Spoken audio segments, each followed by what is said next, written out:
Okay, now what programs would I be willing to cut with the debt or deficit to reduce it? I voted 2 weeks ago against the president's budget, and the reason I voted no was because it was a one-year budget as opposed to a 5-year. I think it's important to provide stability and consistency and allow the market to plan.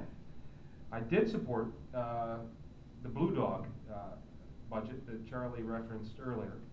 Essentially, it provided for a 2% annual cut in non-defense spending for 3 years, and then a freeze on all increases for 2 years after that.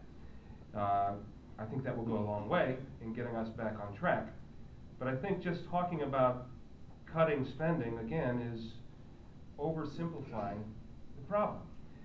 The best way to reduce the deficit and the debt is to bring jobs back into the economy. That will enhance and increase revenues, and all of us will benefit as a result. Finally, Senator Gibbs keeps talking about raising taxes. Well, if you make more than $250,000 a year, then that's a legitimate argument to make. But if you make less than that, where 95% of the American public is, we've lowered taxes since we came in. So that, coupled with the comment about his desire to return to supply side and allow the market to handle all this, tells me that the solution for Mr. Gibbs is the philosophy that got us into this mess. And that is, take care of the rich, the very richest in our society, the multinational corporations, and everything will be fine.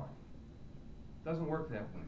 I like to think of myself as a moderate. My voting record confirms that I'm a moderate. And I firmly believe that the dangers associated with not enough government regulation are matched by the dangers associated with too much. We need to find that fine line between allowing free enterprise to thrive, yet making sure that we're creating a system that's fair and equitable to everybody. I just don't think returning to the 8 years of Bush-Cheney and the 12 years of the Republican Congress that preceded this recession is the answer to our problem. Congressman talks about tax increases, tax cuts, I guess, for the rich. I find it interesting. I have a document here dated April 14, 2010. There's been $670 billion and counting of new taxes. 14 of those tax hikes, totaling over $316 billion, are in middle-class families. Voting for the cap and trade, that's at least a $200 billion cost to families, or equivalent of a 15% personal income tax. He voted for the fiscal year 09 budget blueprint that would raise $694 billion in taxes, according to the Associated Press on March 13, 2008. He says he voted against the health care bill, but he did vote for the health care bill in the House, 3962, that has all kinds of employer mandates, excise taxes on there, increases additional tax on non-qualified health insurance, health savings account distributions, just a whole host of things. You know what? In this campaign, where I'm struggling is trying to keep up with all the tax increases they're passing in Congress. It is just a struggle to keep up with it. I sit down and go through it, and there's just more and more and more. And I just find it incredible that they say that the tax cuts for the rich, when I think it's about 11% of the people in this country pay about 70% of the taxes in this country. You need to. Here's another point I'd like to make. A lot of our small and medium-sized businesses are limited liability companies or S corps or partnerships. And those businesses, they play in the personal income tax forms. And, some of those businesses, let's say if you're a business and you're a small business person and you made $200,000 and you're not married, they're saying that you're not middle class. You hired a lot of middle class people and got people working for you.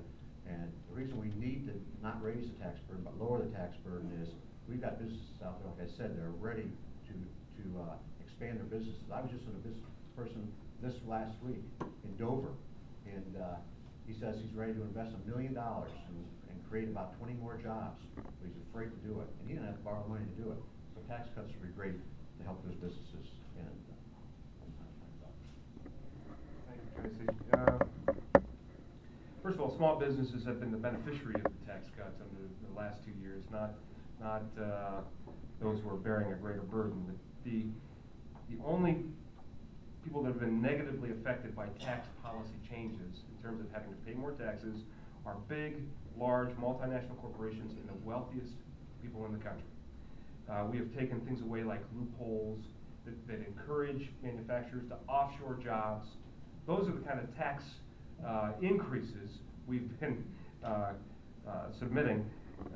If you have a small business, you've not seen your taxes go up. In fact, a third of the stimulus bill, the American Recovery Act, went toward tax relief for small businessmen and individuals. Mr. Gibbs references a cap and trade bill that's not law. He references a health care bill that I didn't vote for as proof. And I find it frankly incredible, coming from someone who voted for the largest tax increase in Ohio state history. So, you know, that was okay because that didn't impose an enormous burden on big companies. It posed a large burden on consumers, people like you and me.